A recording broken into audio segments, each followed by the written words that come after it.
Hey, egresado Uniminuto, tenemos algo especialmente pensado para ti. Un espacio donde vas a poder crecer, conectarte y aprovechar de oportunidades reales. Bienvenidos al Club Vive Uniminuto. Pero esto es mucho más que una plataforma. Es el punto de conexión con todo lo que viene después de graduarte, donde tu carrera profesional no se detiene, sino que evoluciona. ¿Te gustan los beneficios? Aquí los tienes. Convenios con descuentos en todo el país, convenios de salud y bienestar, comida, diversión y muchas otras cosas. Más de 3.000 empresas te están esperando en el área de empleabilidad, donde podrás recibir orientación ocupacional. Inscribe tu hoja de vida. ¿Tienes una idea de negocios? Acá en el área de emprendimiento te ofrecemos asesoría, orientación en financiación y formación en emprendedores. Y si quieres seguir aprendiendo, tienes acceso a cursos, becas y formación exclusiva para potenciar tu perfil profesional. ¿Necesitas tus documentos? Todo en un solo lugar, trámites rápidos, fáciles y seguros, descarga de títulos y certificados, Carnet digital y mucho más. Para acceder al carnet digital es muy fácil. Solo debes instalar la aplicación de Wallet, que no solo te dará acceso a la universidad, sino que también te dará acceso a beneficios como la bicicletería, la biblioteca y los préstamos de equipos. El Club Vive Uniminuto es tu aliado después de graduarte. Así que no te quedes por fuera, conéctate y aprovecha Y lleva tu futuro al siguiente nivel. y muy importante. Actualiza tus datos con nosotros y mantente siempre conectado.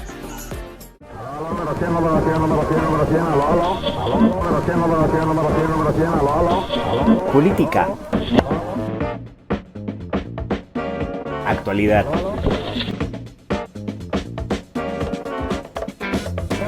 Gobierno. Representación. Sociedad.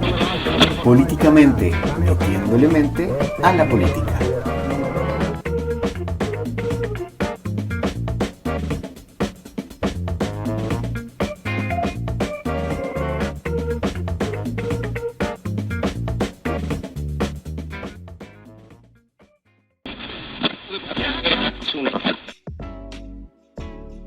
Bueno, muy buenas tardes, días, noches para todas y para todos. Quiero darles una bienvenida muy cordial a nuestro podcast de Políticamente. Políticamente es una tertulia de divulgación científica y apropiación social de la ciencia para discutir sobre los temas de palpitante actualidad y que delimitan nuestra realidad. En este espacio, creado por la Facultad de Ciencias Humanas y Sociales de Uniminuto Virtual, es un espacio que lo que busca es meterle mente a la política. Y para eso tenemos la participación de profesores de los programas de Ciencia Políticas y la maestría en Paz y Gestión de Crisis, así como invitados especiales.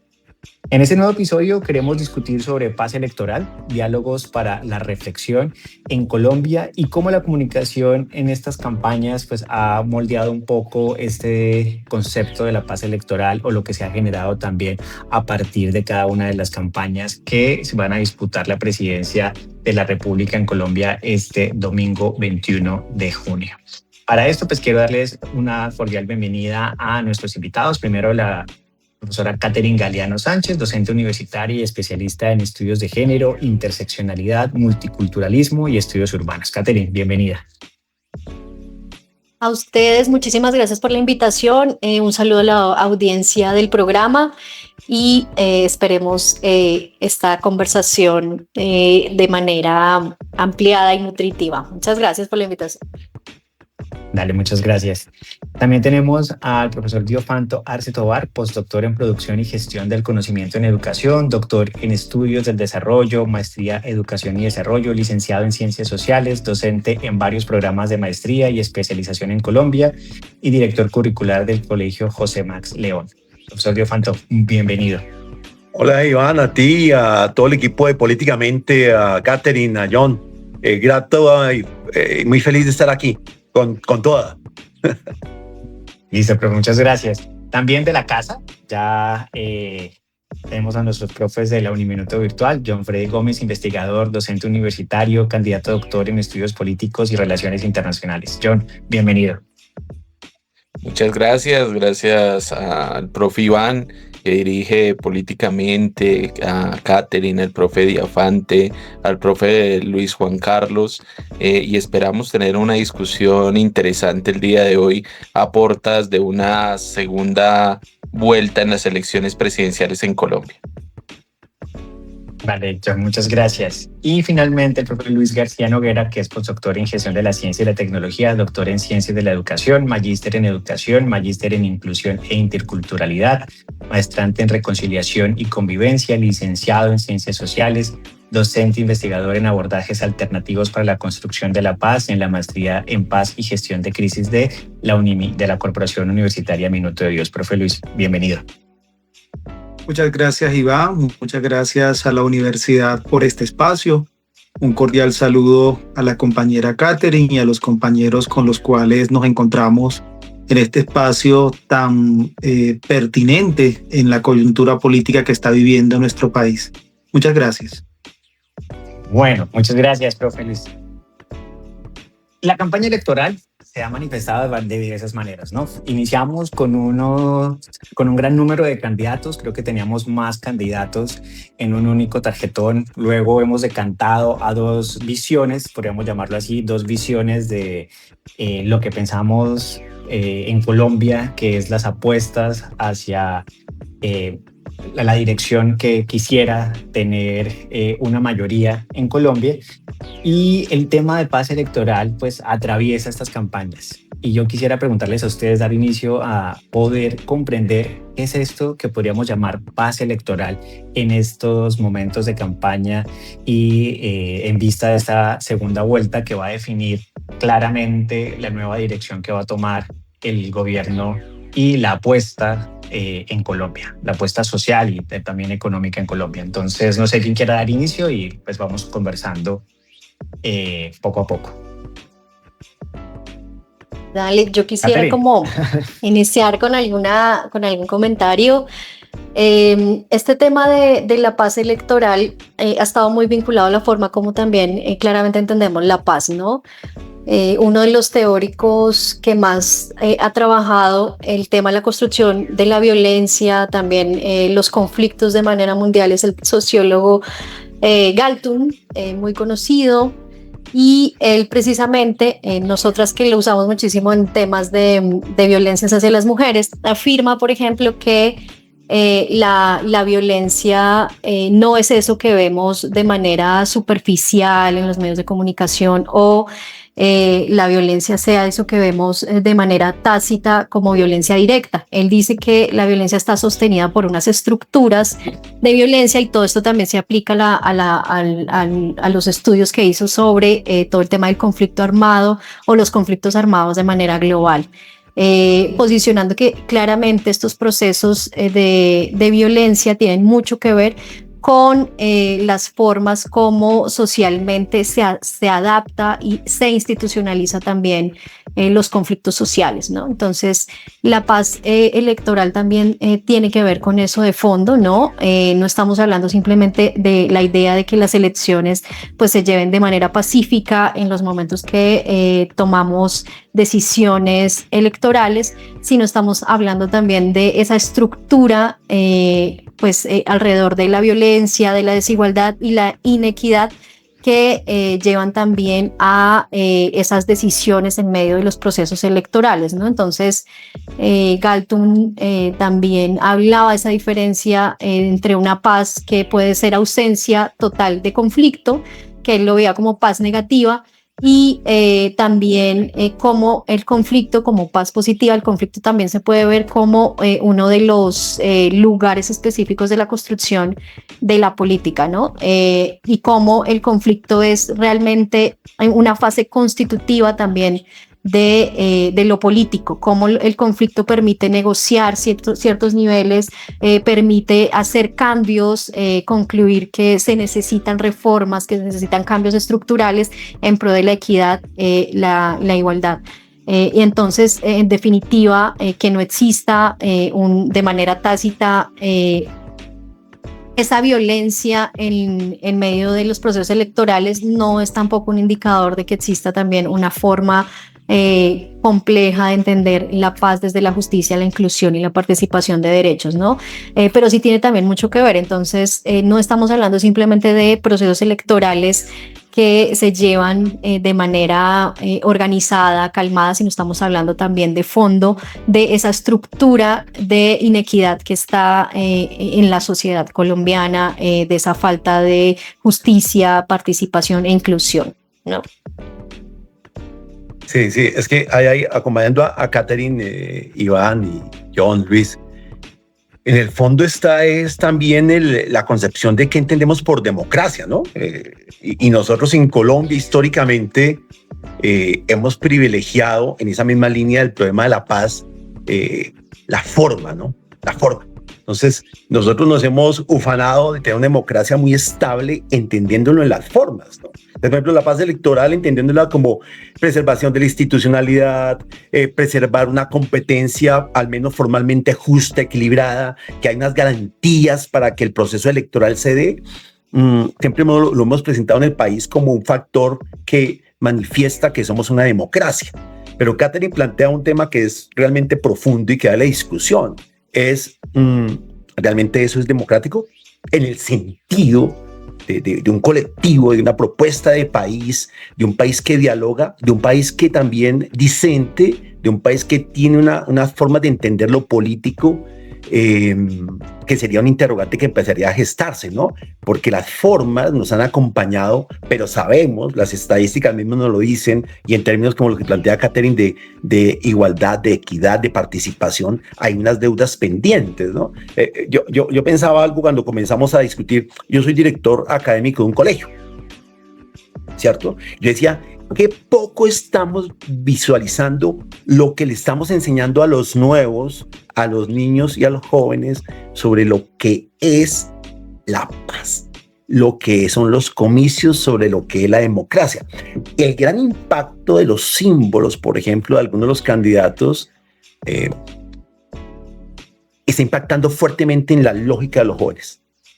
Y esa lógica está de entrada invisibilizando el conflicto, está invisibilizando sectores sociales poco vulnerables, ¿cierto? Y está impregnando lenguajes como la fuerza, la negación, la posverdad, como formas de entender lo político, como formas de entender la democracia, como formas de entender los procesos electorales, por ejemplo. Bueno, yo entendería la apuesta de la paz electoral en el marco de un ejercicio que de manera ambiciosa, podríamos decir, busca que este proceso electoral que estamos viviendo pueda transcurrir en paz, pueda desarrollarse bajo mínimos éticos, bajo mínimos de respeto, que permita no entrar en un escenario de mayor polarización al que ya tenemos y que se pueda prestar para situaciones de violencia. Colombia tiene una larga historia a lo largo de su vida republicana, tanto en el siglo XIX como en el siglo XX, marcada por una violencia política. Y en ese sentido hemos llegado a unas elecciones con un nivel de polarización, con un nivel de violencia en el discurso, con un nivel de cuestionamiento enmarcado en discursos de posverdad, retomando lo que decía el compañero Diofanto, que está contribuyendo cada vez más a situaciones de violencia desde lo discursivo, pero también ya entramos en un escenario de violencia desde las agresiones físicas. Tan solo hace algunos días se reportaba en las noticias situaciones de violencia por partidarios de uno u otro miembro de las campañas que en este momento se disputan el poder. En ese sentido, la paz electoral se podría entender como una estrategia que busca promover un escenario electoral enmarcado en el diálogo, en el disenso, como es natural dentro del ejercicio mismo de la democracia, porque no estamos queriendo con esto pretender un escenario donde se suprima la diferencia, no, porque forma parte del mismo ejercicio de la democracia, pero sí bajo unos mínimos éticos que permitan armonizar el diálogo, la discusión, el encuentro y el desencuentro entre los distintos candidatos y los grupos políticos que los apoyan. Sí, creo que es importante también hacer énfasis en que Colombia, para algunos autores, es reconocida como la democracia más antigua del continente. Y reflexionar sobre qué tipo de democracia, ¿no? La democracia tiene diferentes apellidos. Democracia delegativa, participativa, democracia delegativa, bueno, todos los tipos de democracia que conocemos. Hay una infinidad, cada asamblearia, democracia asamblearia. Hay diferentes tipos de democracias que llevan también a la configuración de los procesos políticos, cómo se organiza la sociedad, pero en algunos casos esa paz electoral reduce tan solo el análisis a la ausencia de violencia física. Y esa ausencia de violencia física desdibuja la realidad de lo complejo que es un país como Colombia, un país que tiene 200 años de conflicto armado. Hemos pasado diferentes conflictos de proceso de independencia, el conflicto Bolívar-Santander, conflictos federalistas centralistas, conflictos liberales conservadores, conflicto Estado y guerrillas, conflicto actual en Estado y bandas criminales, y continuamos en una lista de conflictos que evidencia no solo una relación de violencia física, sino también la materialización de violencias estructurales, económicas, en una sociedad colombiana que es una de las más desiguales a nivel regional y mundial.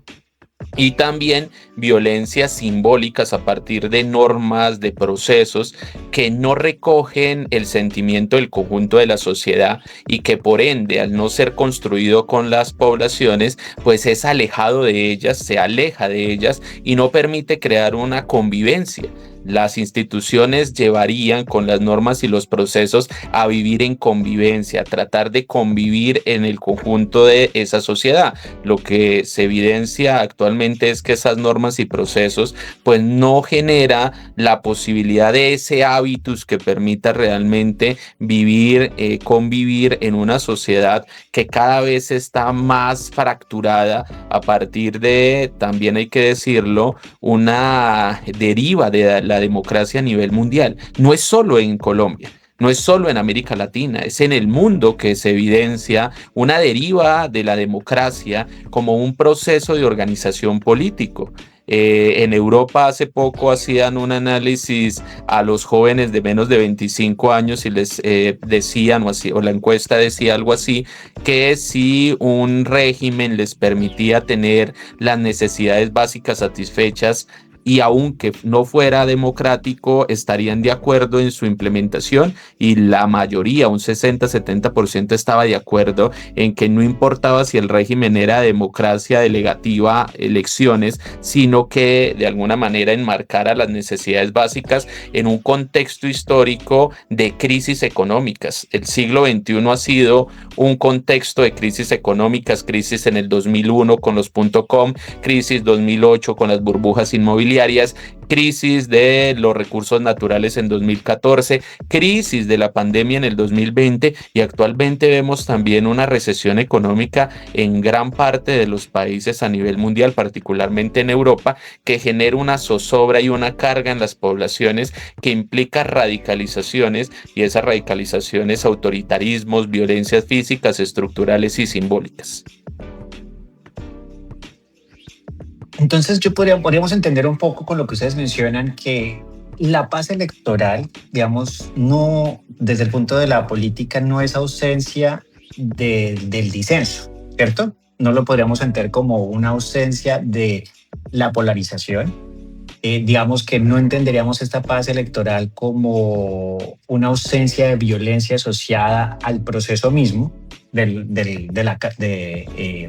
de las elecciones que se van a dar el 21 o que se están dando durante toda esta semana, sino que entonces cómo podemos llegar a que, o sea, ¿por qué llegamos a la polarización, a utilizar la polarización como una herramienta para decir que la polarización nos está llevando a que el lenguaje se traduzca en la realidad en unos procesos que nos pueden llevar al desconocimiento del otro, de la otra persona, ¿no? Digamos que es un poco lo que ustedes mencionaban, y es una historia que ha tenido Colombia. O sea, Colombia nació del conflicto, se ha mantenido en el conflicto, y esa división de las dos visiones que se han planteado desde la independencia, pues nos ha llevado a estar en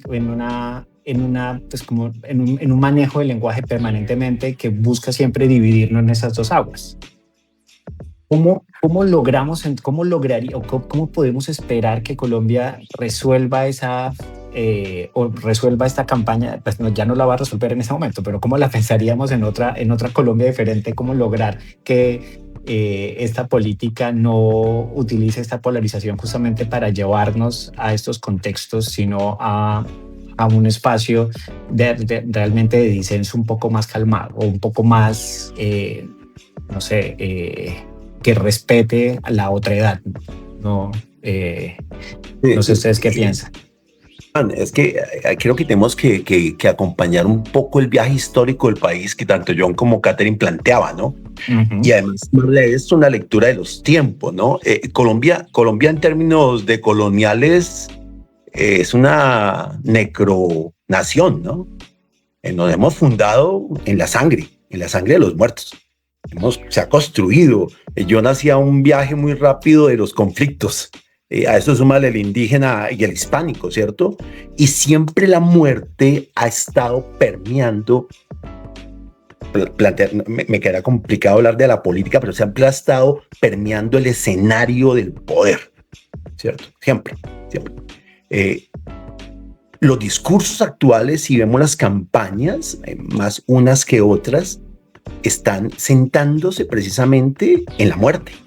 Cuando alguien habla de destripar, ¿de qué está hablando? ¿Cierto? ¿De qué está hablando? Sería una pregunta. Fíjate que todo ese esquema necropolítico, lo decían muy bien ahorita los colegas, es un fenómeno global. Lo escuchas en los Estados Unidos, lo escuchas en El Salvador, lo escuchas en Ecuador, lo escuchas en Argentina, lo escuchas en Italia, ¿cierto? Porque es una forma de llegar a unos auditorios que han sido pobremente representados en los esquemas políticos tradicionales. Si uno hace, por ejemplo, cuando uno estudia el fenómeno de Trump recoge todo el cinturón de hierro norteamericano, los golpeados de la globalización de los Estados Unidos. Sectores que previamente lo representaba el Partido Demócrata, era su nicho poblacional, pero que el Partido Demócrata un poco los abandona representando nuevos sectores sociales. Y ese nicho que queda un poco abandonado va a ser capturado por este Tea Party, por los neorepublicanos, por los iliberales, ¿cierto? Que han cimentado su discurso político precisamente en la necropolítica, en las muertes físicas, pero también las muertes simbólicas, ¿no? De la muerte del migrante. El migrante debe desaparecer, un poquito como el ataque a los grandes triunfos del feminismo, ¿no? El ataque al movimiento LGTBIQ+. Entonces, estamos en una esfera global que se suma a una forma de entender Colombia. Colombia se ha construido tristemente durante muchos decenios bajo el silencio de la muerte. Entonces, eso se manifiesta hoy en 2026 en un escenario electoral, ¿cierto? Que busca cuidar las formas como las hemos cuidado en varias, casi que el último centenar de años, pero que realmente está generando un gran interrogante sobre, y tú lo planteas, Iván, ¿qué es o cuál debe ser la verdadera ruta política? ¿Cuál debe ser el análisis de la democracia? ¿Cuál es la democracia para el país? ¿Cómo logramos que todos los ciudadanos participemos? ¿Cómo logramos que los intereses, por ejemplo, que están detrás de todo este escenario político, develen sus rostros y sumen? ¿Cómo podemos pensar en una cultura política de la posibilidad, y no de la muerte. Entonces creo que en ese escenario es que podríamos empezar a generar un diálogo de este proceso postelectoral 2026, Iván. Yo quisiera retomar en pos de la pregunta que nos plantea Iván Jules alrededor de la psicopolítica y cómo él afirma que en este momento estamos en un escenario político que ha tomado distancia de las apuestas propias de la racionalidad ilustrada y comienza a hacer un ejercicio de manipulación de la psiquis.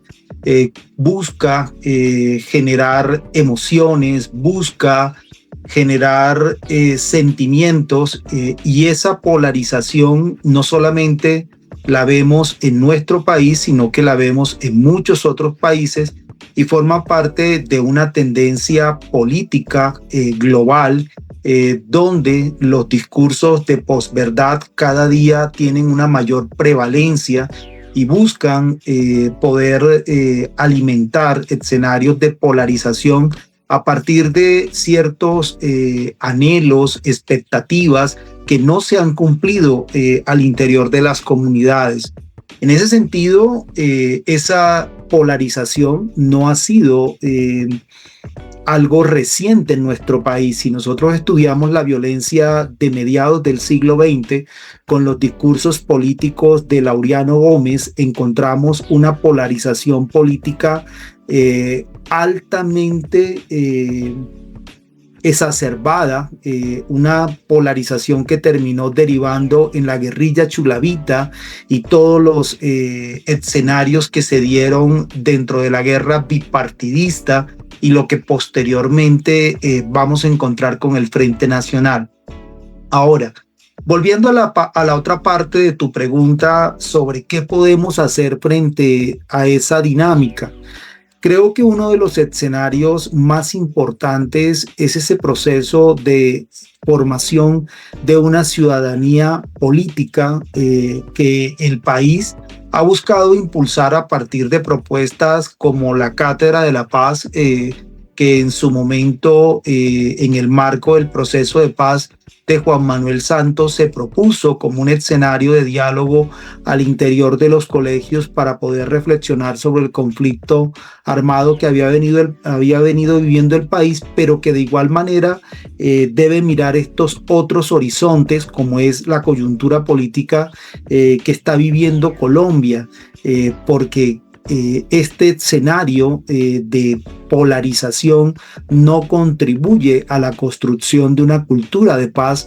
en los territorios. Además, también es importante tener en cuenta que en nuestro país también se ha vendido la idea de que los procesos políticos bajo esa figura del contrato social, hay un proceso electoral, se eligen unos dignatarios y el constituyente primario prácticamente ha tendido a aislarse del ejercicio político más allá de las elecciones. En ese sentido, es importante empoderar a los colombianos y las colombianas desde una conciencia política, desde un pensamiento crítico en función de estos ejercicios políticos que se desarrollan desde los políticos, los partidos, los movimientos, para poder analizar de manera crítica estas propuestas que hoy están marcadas por discursos muy sesgados, que hoy están marcadas por discursos que recurren a la emocionalidad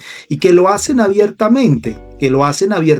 Por ejemplo, lo que pasó con el plebiscito de 2016, donde abiertamente las personas que lo impulsaron han reconocido que recurrieron a la emocionalidad para que la gente fuera a votar el plebiscito emberracada y votara por el no, y la gente no se detuvo a revisar, a analizar, a cuestionar. ¿Por qué? Porque en nuestro país adolecemos de eso. Yo quería agregar, le quité la palabra al profesor, pero bueno, quería como, siguiendo también lo que mencionan los colegas, entender que esta polarización es también una simplificación de cómo se entiende el universo de lo político, ¿no? Al inicio mencionaba, por ejemplo, cómo Galtung hace mención a que el conflicto es constitutivo de lo social. El conflicto siempre está presente en las sociedades. El problema ocurre cuando dejamos de desconocer también ese lugar constitutivo del conflicto y, por ejemplo, la profesora Mouffe, que menciona que pues cuando se deja desconocer el conflicto como constitutivo, pasa a entenderse al otro o a la persona que es adversaria como un competidor, que se convierte en un enemigo que amenaza la existencia misma de la nación. Es allí donde se produce esa polarización que no tiene, o bueno, que simplifica realmente la realidad, ¿no? Entonces está allí esa polarización que no entiende de fondo qué es lo que nos lleva a tener conflicto, que es la inequidad, la desigualdad, los sistemas de opresión que están allí interlazados, y entender al otro o a la otra simplemente como un enemigo, ¿no? Entonces hace poco, por ejemplo, en la revista Raya salía un reportaje de cómo la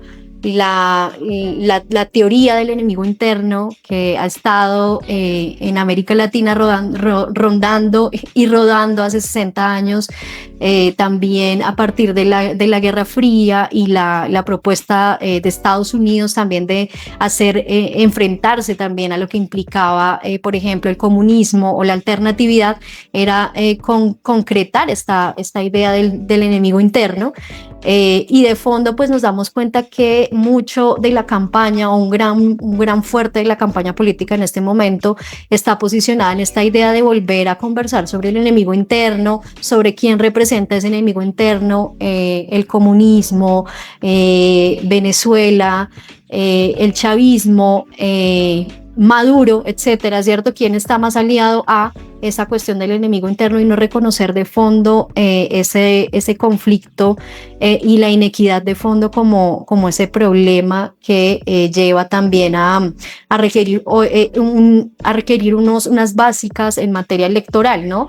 Por ejemplo, a buscar en los programas de las candidatas y candidatos esa posibilidad de construir una sociedad más equitativa, queda en un segundo plano frente a la idea de qué es lo que definitivamente no podemos tolerar como sociedad colombiana, ¿no? Y es esta idea muy superficial del enemigo interno que sigue ahí rondando. Entonces yo quería dejar un poco esta idea también para discutirla. Sí, yo creo que, bueno, nosotros tratamos muchas veces de hablar bajo los conceptos y los autores, pero quien nos escuche posiblemente no manejen, ¿no? Y me imagino que quien esté escuchando conflicto, contradicción, llevaría a una imagen simbólica de la muerte y la violencia física, y no necesariamente, ¿no? Pareciera que en Colombia la contradicción y el conflicto nos lleva a una imagen del eliminar al otro como la posibilidad de existencia. Y como decía Catherine, el conflicto es inherente al ser humano, a la naturaleza. Yo en mis clases de ciencia política, en algunas que trabajamos el tema de conflicto, trato de graficarles con la evolución del embrión de un pollito en un huevo, en el cual el huevo está protegido por la cáscara, y es quien le permite no tener agentes externos que lo dañe, le permite desarrollarse, pero en algún momento el mismo desarrollo del pollito, de ese embrión convertido en pollo, convierte a la cáscara de huevo en una cárcel, ¿no? La convierte en una contradicción, y en ese sentido el huevo, el pollito tiene que romper la cáscara para salir y desarrollarse, pero no queda allí tan solo. Las personas que hemos vivido en el campo sabemos que la cáscara no queda allí, sino que la gallinita llega y la consume para seguir la reproducción. El conflicto no debería ser visto de una manera negativa, sino verlo desde una posibilidad de la generación de un estadio mejor, de un mejor estadio en la consolidación de una sociedad que nos permita avanzar desde la heterogeneidad y desde la diferencia. El problema es que nuestra historia como sociedad y como institucionalidad, pareciera que la contradicción no permite la resolución pacífica de los conflictos, sino tan solo es la necesidad de acabar, al contrario, la posibilidad de afianzar algunos intereses y algunos privilegios que se mantienen desde hace 200 años en una cultura política y en una élite política que materializa la violencia como forma de manutención del poder.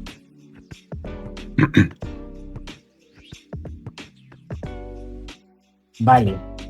Esta discusión que ustedes plantean un poco sobre lo que mencionaban, yo creo que un poco alineado, que estoy un poco tratando de poner como en palabras, es el concepto de una violencia más allá de la violencia física, que también puede ser, por ejemplo, el desconocimiento de una política pública para un cierto sector de la población en el marco, por ejemplo, de un programa de gobierno, ¿no? Entonces yo solamente voy a ver a un grupo A y el grupo B, C, D, E no me interesa, porque pues mi apuesta es sobre ese grupo, y trato de agrupar a todas las personas en ese paquete para pues, seguir pues, tratando o beneficiándolos o tratando de hacer ese apoyo. Y en esa medida yo creo que los discursos que estamos escuchando se dividen justamente en tratar de empaquetarnos, ¿no? Nos están tratando de empaquetar de una u otra manera, que es ese ejercicio tratando de poder como agruparnos en algún grupo. Y pienso yo, no sé ustedes qué piensan, que en esa medida estamos nosotros también entrando como en ese conflicto, como que ese es el origen de ese mismo conflicto. No sé si también lo leen así, un poco.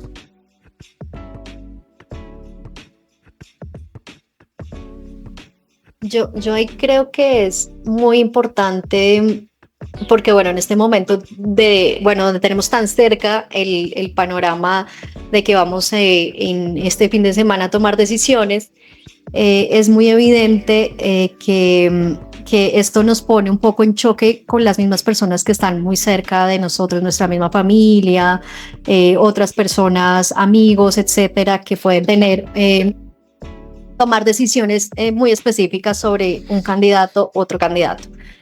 Pero creo que es muy importante también tener en cuenta de fondo que, que no estamos simplemente tomando una decisión por alguna mejor opción, sino de fondo también estamos tomando decisiones sobre un proyecto político, un proyecto económico, la continuidad de un proceso de paz que viene gestándose en Colombia hace más de una década, en la implementación, ¿no? Más allá de cómo fue todo el proceso de formación, y eso está ahí de fondo. Aunque pareciera que nos ponen como en vertientes distintas, en toma de decisiones distintas, o no podemos llegar a acuerdos unos y otros, de fondo creo que sí, la necesidad es hacer un análisis mucho más fino, mucho más profundo, buscar, por ejemplo, en los programas de gobierno de las personas candidatas, indagar sobre a quienes están dejando atrás, sobre desde dónde se producen los discursos de odio, ¿sí? Sobre, por ejemplo, esta idea de dejar atrás a ciertos grupos poblacionales, por ejemplo, las mujeres, la apuesta por los derechos de ciertos sectores poblacionales LGBTI, que han tenido una serie de victorias en los últimos 10 años. Yo creo que inclusive desde que estamos discutiendo los procesos de paz con lo que fue el gobierno de Juan Manuel Santos, ¿no? Han habido allí una serie de ganancias de fondo que también hay que analizar a profundidad sobre quienes estos planes de gobierno dejan por fuera, ¿sí? A quienes se les está negando esa posibilidad de continuar construyendo paz, continuar construyendo sociedad, proyectos económicos, ¿cierto? Entonces hay que discutir de fondo para, yo creo que por un lado, tomar las decisiones más acertadas y que le convengan de manera más efectiva pues al país, pero por el otro lado también porque efectivamente esta idea pues muy subrepticia de quiénes son los enemigos, si son las feministas, si son las personas de la diversidad sexual porque quieren imponer currículum en el aparato educativo, o es el comunismo o lo que sea. De fondo hay que analizarlo con mayor finura, y entender que ese es el punto donde podemos encontrar también una toma de decisión de fondo, ¿no? Evitar, por ejemplo, estos discursos tan pasionales y polarizados sobre qué representa cada quien, y mirar de fondo lo que le convendría a un proyecto político de 4 años que tiene que tomar unas decisiones a profundidad, digo yo. Sí, es que considero que hay una pregunta que creo que no hemos llegado al tuétano de la gran discusión, ¿no? Y el ruido de los iguales y el ruido de las redes, el ruido de los medios de comunicación impiden la pregunta esencial, y no de esta elección, sino de las últimas. Creo que la última elección donde se cuestionó el modelo de desarrollo fue la de 1990, y la violencia la impactó, porque era la discusión sobre qué modelo de sociedad íbamos a tener, ¿no? O la neoliberal o la nacionalista.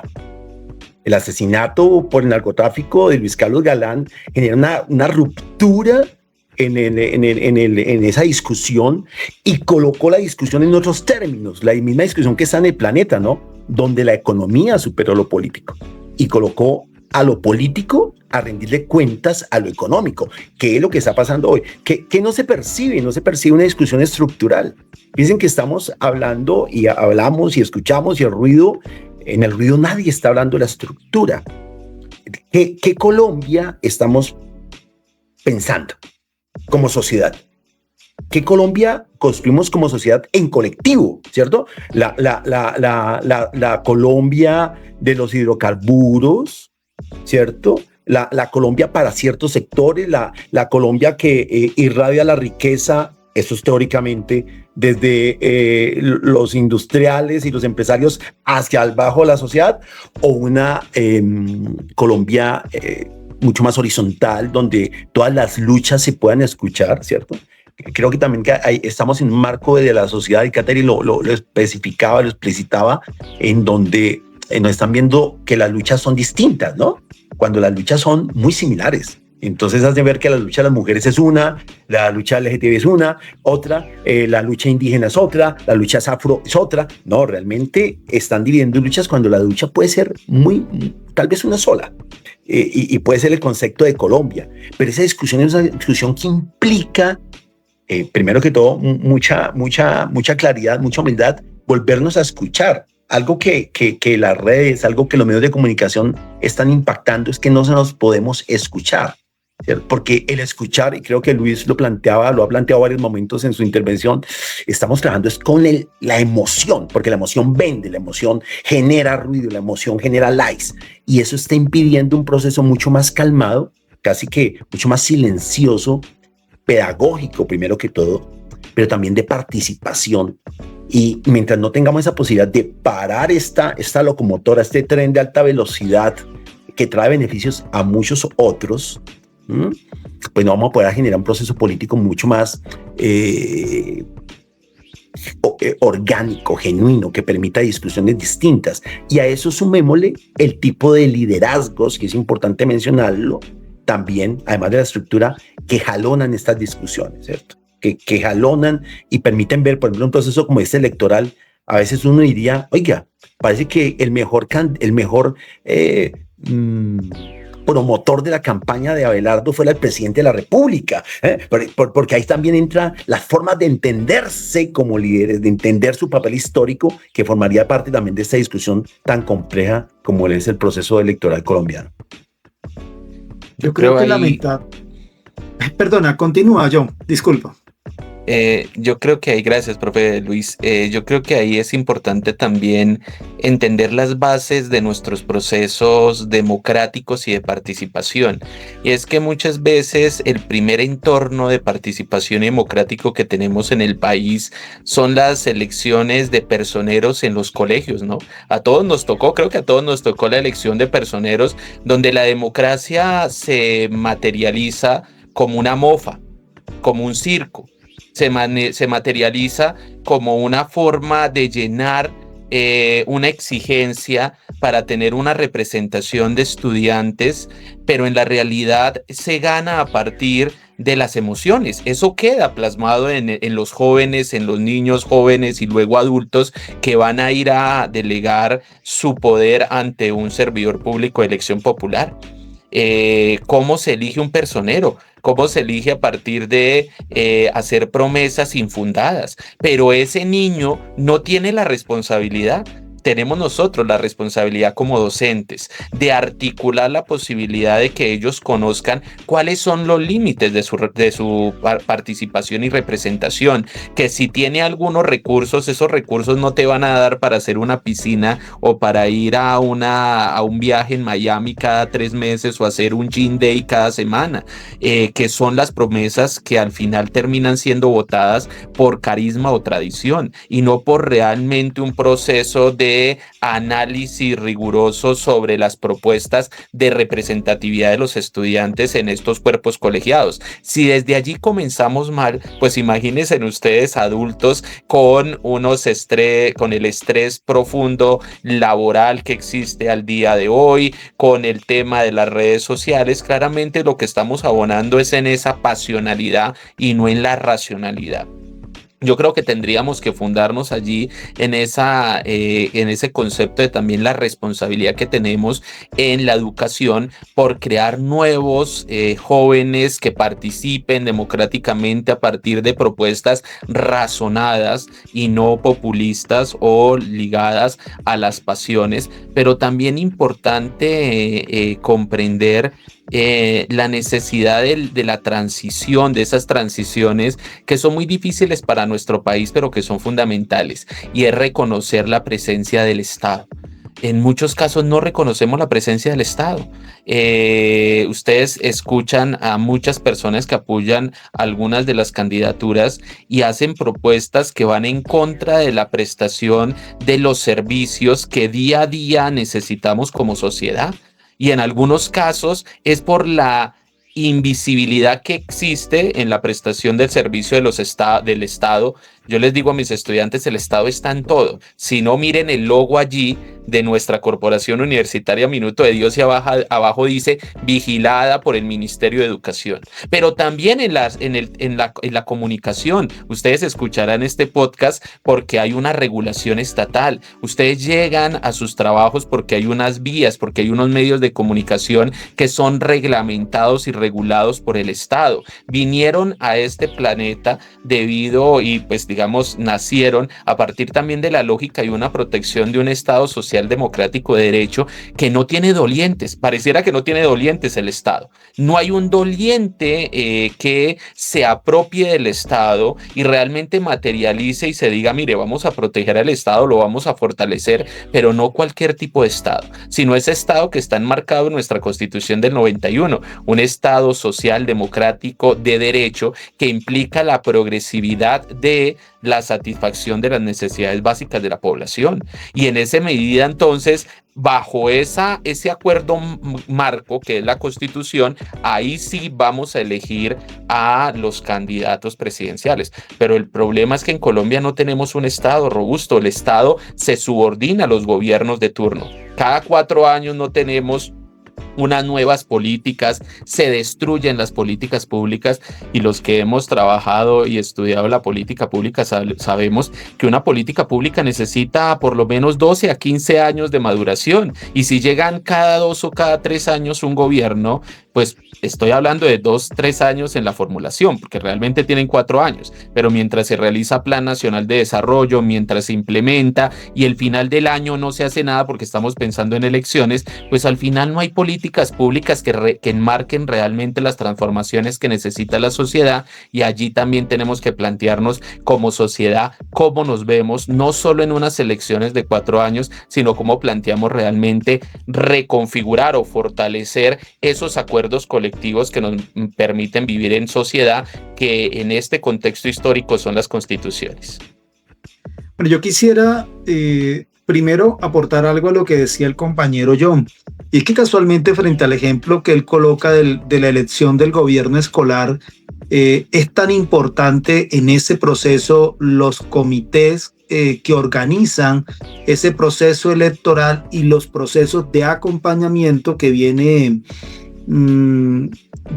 desarrollando los colegios con la Secretaría de Educación, de tal manera que al interior de los colegios vienen articulándose unos comités que no solamente organizan el proceso, sino que se encargan de igual manera de revisar esas propuestas de los candidatos, de revisar su viabilidad y de acuerdo con eso poder pasar a hacer su campaña. En ese sentido, si pasamos al Estado, en este caso, ¿cuáles son esas instancias del Estado que están en este momento desde la misma Organización Nacional Electoral haciendo un proceso de acompañamiento riguroso, haciendo un proceso de acompañamiento muy minucioso frente a todo esto que estamos viendo en las campañas?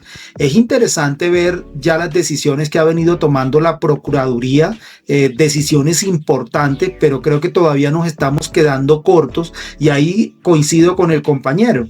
¿Por qué? Porque en ese ejercicio, así como pasa en los colegios, donde hay un comité que revisa, hay un comité que avala, hay un comité que acompaña y que en ese caso ese comité podría decirse que reemplazaría el papel de la Organización Nacional Electoral en el colegio, de igual manera pasaría a nivel del Estado. Ahora, frente a la pregunta que inicialmente nos hace Iván, lamentablemente la polarización, la división se ha convertido en un escenario de amplio rédito político para los partidos y pareciera que Colombia como país, Colombia como nación, Colombia como un solo ente ha pasado a un segundo plano frente a ese escenario de mayor polarización y entonces progresivamente esos discursos de unidad se diluyen, esos discursos de unidad salen a flote cuando se necesita nuevo capital electoral, sobre todo de un centro político que pareciera que ha desaparecido, pero que inicialmente nos instauramos en una división donde prácticamente nos situamos en unos contra otros y lamentablemente ese escenario político es altamente peligroso. ¿Por qué? Porque aumenta la polarización. Somos un solo país. Debe primar de igual manera el bienestar del país y en ese sentido el escenario de diálogo, el escenario de encuentro, el escenario de deliberación parece ser que ha desaparecido. ¿Por qué? Porque somos prácticamente uno contra otro, dos posturas en extremos que pareciera que no pueden dialogar, que no se pueden encontrar y en últimas la responsabilidad de lo que va a pasar aquí es de todos. ¿Por qué? Porque elijan a quien elija, va a gobernar para todos. Y en ese sentido se debería promover un escenario de diálogo amplio dentro de todo el país, con todas las fuerzas políticas para poder construir un escenario político que nos permitiera como nación poder encontrar un rumbo al cual nos pudiéramos dirigir, no desde la división, sino desde el encuentro. Listos, profes. Muchas gracias por este espacio. Ya para cerrar, esta será la pregunta de cierre, no sin antes agradecerles a cada una de las personas por haber estado aquí, haberte sacado la disposición de una horita para tertuliar un poquito sobre las campañas y sobre las elecciones para este domingo. Y quería hacerles esta última pregunta para cerrar este espacio y es: ¿dónde estamos nosotros desde las universidades? ¿Cuál es el papel de las universidades en el marco de toda esta discusión que venimos teniendo? ¿Dónde está la academia o dónde debería estar la academia? Si es que en ese momento está en un lugar que no le corresponde o que debería retomar otros ciertos espacios. Entonces, con esto pues quisiera que cada uno pudiera dar cierre a este espacio y a esta participación desde esa visión de dónde podemos ubicar a la academia o dónde pensamos que debe estar la academia en ese momento desde las universidades. Creo que las universidades, en el marco de su misionalidad, está llamada a ser un espacio de diálogo, de reflexión, de discusión amplio pluralista, que convoque a todas las fuerzas que confluyen dentro de este ejercicio político a exponer sus argumentos, a escucharse dentro del marco de toda la comunidad universitaria. Espacios como este en el cual nos encontramos, Iván, es un espacio propicio para poder promover esa discusión, esa reflexión, ese disenso al cual debemos llegar. Y en ese sentido, la universidad no puede tomar una postura muda frente a una realidad política que a todos nos convoca, y que la universidad, desde la docencia, desde la investigación, desde la proyección social, pueda adelantar procesos que permitan empoderar a todos los colombianos de esa conciencia política de la cual venimos adoleciendo.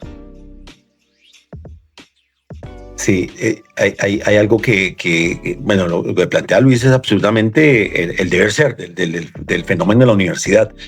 No para debatir, pero sí para complejizar la situación. El problema es que la universidad y en general la academia está en crisis también.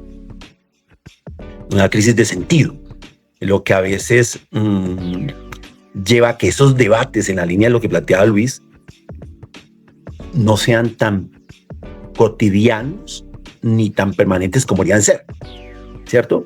Porque también hay un culto a lo políticamente correcto, ¿no? O sea, si invito a tal persona, si se convierte, mi prestigio, ¿qué ocurre? Mi marca, el tema reputacional, cosa que cuando la universidad era la universidad, donde el pensamiento entraba, tú escuchabas a Foucault peleando con Derrida y no era un problema porque era la construcción del humano, no era un problema. Hoy sí, porque hay unas estructuras que están detrás de eso. Y creo que fue John que lo planteó, y quiero acompañarlo en esa situación, en esa reflexión que él comenzaba a esbozar. Es si el mundo académico no vuelve a tener una voz popular, una voz masiva, que impacte, que enamore a las nuevas generaciones, los influencers lo van a hacer todo.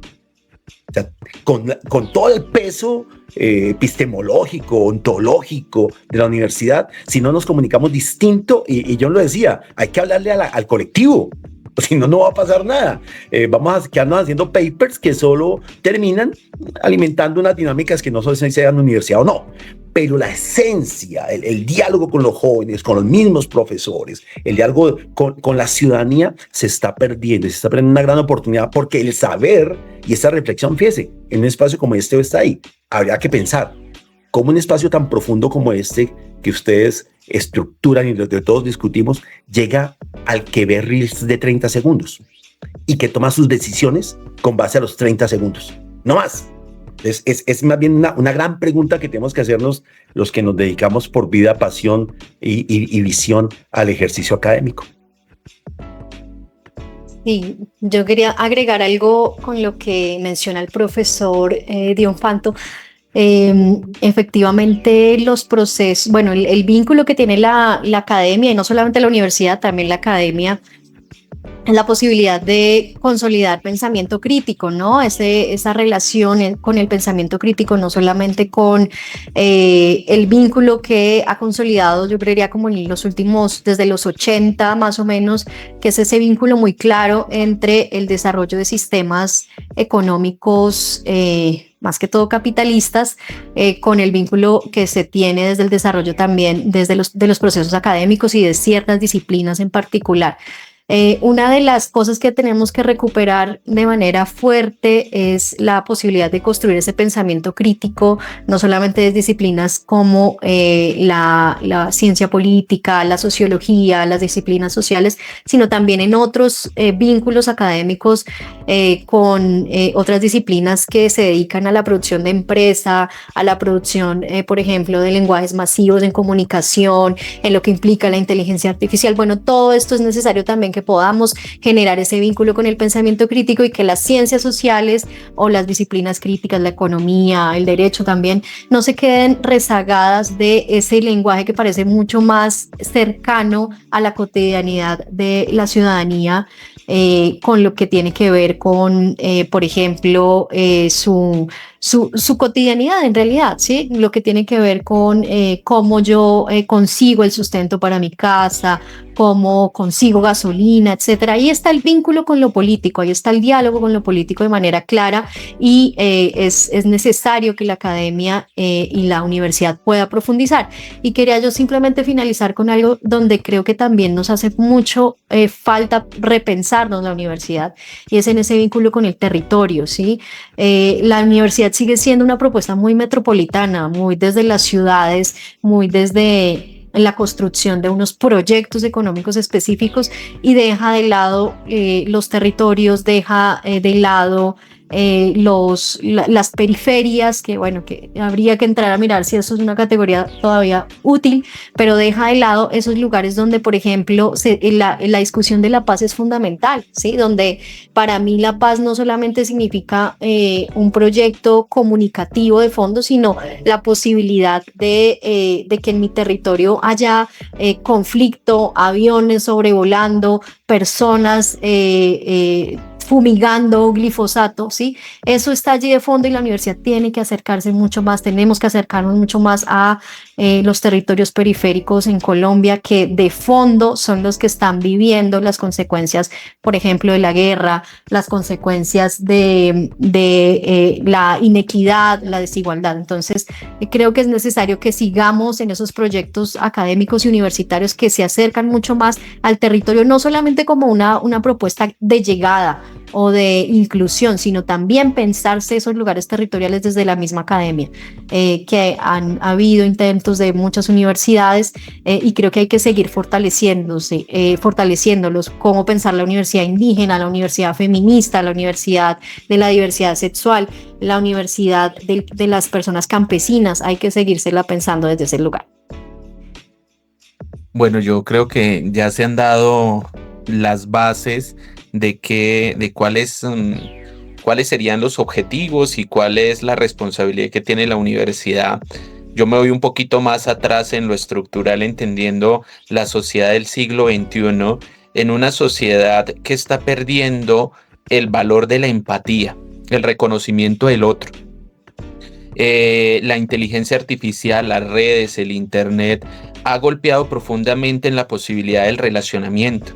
Hace poco salía una encuesta que decían que las personas de menos de 25 años prefieren ante una llamada no recibirla o colgar la llamada y escribir un WhatsApp, escribir un mensaje de texto para tener el control de la conversación, poder retroalimentarse o eliminarla porque tienen miedo a la zozobra que implica relacionarse en el mundo humano.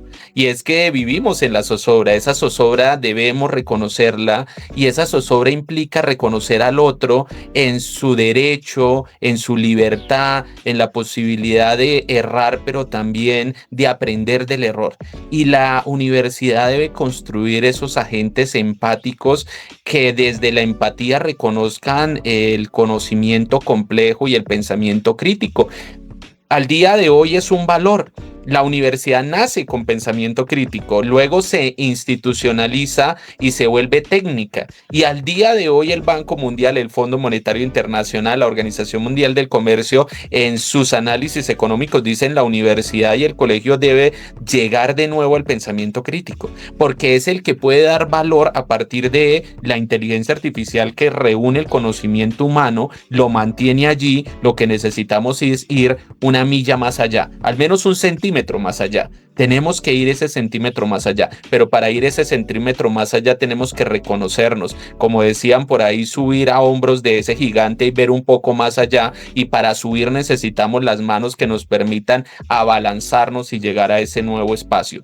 Yo creo que la universidad tiene una responsabilidad y es avanzar sobre procesos de empatía, de reconocimiento, de tolerancia, de discusión y la posibilidad de resolver los conflictos de una manera dialógica, pacífica. Creo que ese es el objetivo, más allá de que estos espacios son muy profundos y muy interesantes, pero en la realidad tenemos que hacer las bases de transformación.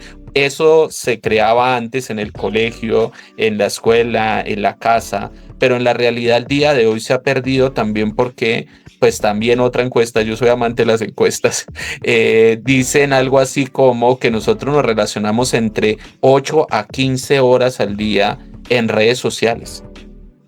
Imagínense ustedes, nos estamos relacionando más en redes sociales que en la vida real, lo cual implica que estamos relacionándonos en un espacio en el cual aparentemente tenemos control, pero no en el espacio de la vida real, que implica esa interacción que nos construye realmente la empatía. Por eso escuchamos que varios actores políticos llegan con discursos tan violentos y son afincados en grupos muy grandes de la sociedad. No hay que negarlo.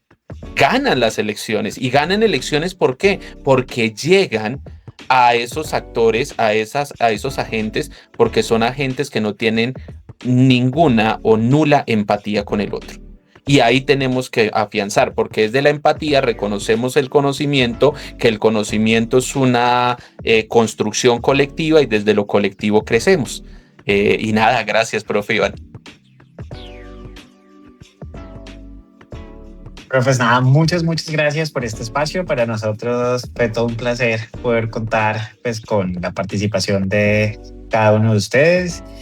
Muy valiosos esos aportes. Seguro estoy que próximamente nos daremos la oportunidad de tenerles de manera individual para seguir discutiendo temas adicionales. Y con esto pues damos cierre a este episodio, no sin antes pues agradecerles a todas las personas que nos vieron y nos escucharon, y que nos veremos en otro episodio de Políticamente, de Metiéndole Mente a la Política. Chao.